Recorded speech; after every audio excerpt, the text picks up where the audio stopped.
Doutor Ricardo, houve equívoco na aplicação da Magnitsky contra o ministro Moraes?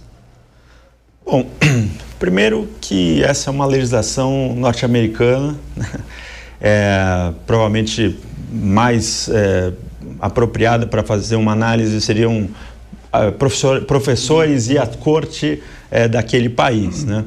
Analisando como, obviamente, um estudante, professor, um acadêmico, né, do direito internacional, o que a gente pode ver é que sempre que os instrumentos multilaterais eles se deterioram, eles perdem força, as pressões bilaterais elas ganham protagonismo.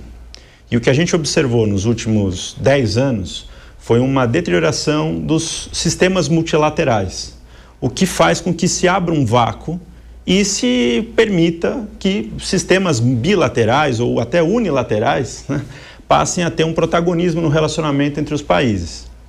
E, na minha opinião, os Estados Unidos têm uma agenda de defesa do interesse nacional e estão usando todas as ferramentas jurídicas que eles podem nesse sentido, né?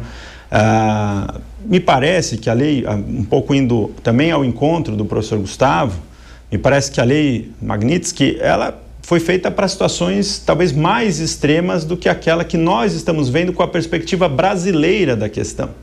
Mas a perspectiva norte-americana talvez seja diferente da nossa, né? Talvez eles vejam algumas decisões e alguns procedimentos adotados pela Suprema Corte brasileira como ofensivos a princípios e valores que são talvez muito importantes para eles, né? Então, da minha perspectiva, talvez eu considere um pouco exagerada a medida, mas eu acho que quem vai conseguir avaliar isso de uma forma mais apropriada, sem dúvida nenhuma, é a Corte americana.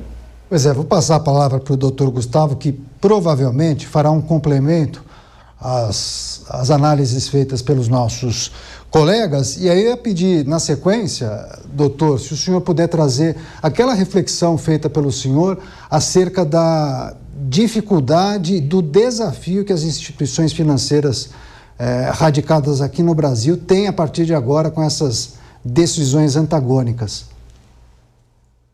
Sim, Daniel, e é por isso, em complementação, em associação às reflexões do Dr. Marcelo e do Dr. Ricardo, que eu sou um defensor, tenho dito isso sempre que chamado a falar, de que o poder judiciário nos Estados Unidos da América seja provocado por todas as partes interessadas, porque nós adotamos aqui no Brasil uma premissa que é uma premissa de ampla acessibilidade à justiça, que também é consagrada no direito norte-americano. Embora aqui o direito escrito, mais extensivo, mais analítico, diga às claras que a lei não excluirá da apreciação do Poder Judiciário lesão ou ameaça a direito, é o que está dito lá no inciso 35 do artigo 5º da Carta da República, essa premissa também é uma premissa válida no direito norte-americano, como decorrência do sistema constitucional de 1787, da Judicial Review, do acesso ao controle judicial. Então, eu tenho defendido que tanto o ministro Alexandre de Moraes e outras autoridades atingidas no Brasil pela lei Magnitsky, agora mesmo tivemos dois ex-dirigentes do programa Mais Médicos durante um outro governo do Partido dos Trabalhadores que foram atingidos, que essas pessoas proponham as suas ações competentes perante o Poder Judiciário americano e respondendo às se o sistema financeiro brasileiro, parece-me que houve uma interrupção, mas já voltamos, não? Já está ótimo. Se o sistema financeiro brasileiro se sentir, portanto, também prejudicado por sanções impostas, por uma aplicação potencialmente equivocada da lei Magnitsky pelos americanos, que isso seja levado ao Poder Judiciário de lá. Porque, embora nós estejamos falando de dois estados nacionais soberanos, o Brasil soberano, que exerce sua soberania sobre seu território, os Estados Unidos soberanos, que exercem sua soberania pelo seu território, essa simetria de raciocínio vale do ponto de vista da análise das instituições constitucionais e até internacionais. Mas do ponto de vista econômico, militar, da potencialidade de cada país, o Brasil é diminuto diante dos Estados Unidos. Então, qualquer solução viável não virá nem do judiciário brasileiro, nem dos tribunais internacionais.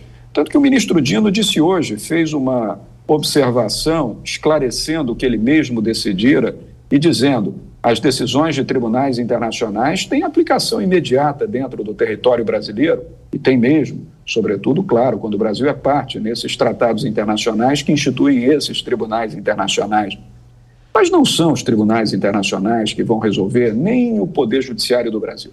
A solução disso, se houver, passa pelo Poder Judiciário norte-americano. Ou seja, se verificar que o presidente Donald Trump cometeu nas suas ordens executivas alguma inconstitucionalidade, o Poder Judiciário dos Estados Unidos tem condições de pronunciar a nulidade desses atos do presidente Trump. Vai-se dizer para mim que há uma tradição de deferência prestada pelo judiciário norte-americano aos atos do presidente, e existe mesmo essa deferência, sei que ela existe, sei que a chance é baixa de um órgão judicial nos Estados Unidos dizer inconstitucional a decisão do presidente Trump, mas essa possibilidade existe. De modo que eu acho que, se nós estamos falando da maior potência do planeta, a solução, se vier, virá do Poder Judiciário da maior potência do planeta. É nisso que talvez devamos nos fiar, porque de resto, o emprego necessário que o Brasil deve fazer hoje é pela diplomacia, é pela negociação, é pelo esforço negocial. E para concluir, num pequeno aspecto, eu estou também de acordo com uma passagem do Dr. Marcelo. Não adianta bradarmos hoje. Acho melhor adotarmos uma política de autocontenção na voz, falarmos menos e fazermos mais em termos de programação negocial, de emprego da diplomacia, e não só da diplomacia pública, a partir dos esforços do Itamaraty, que é uma grande casa diplomática.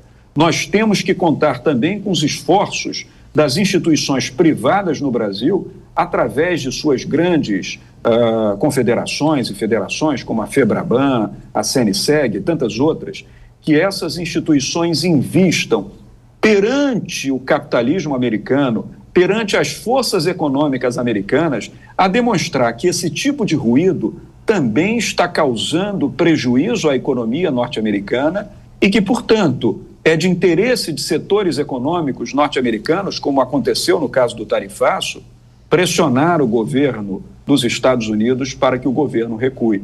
É o que nós podemos fazer, um esforço no gradiente do tempo até que a tempestade passe, porque, do contrário, se isso não for feito e se não tivermos êxito nesse esforço, nós poderemos sentir consequências econômicas muitíssimo desagradáveis dentro da economia nacional do Brasil, o que poderá gerar um grande prejuízo à administração dos nossos interesses.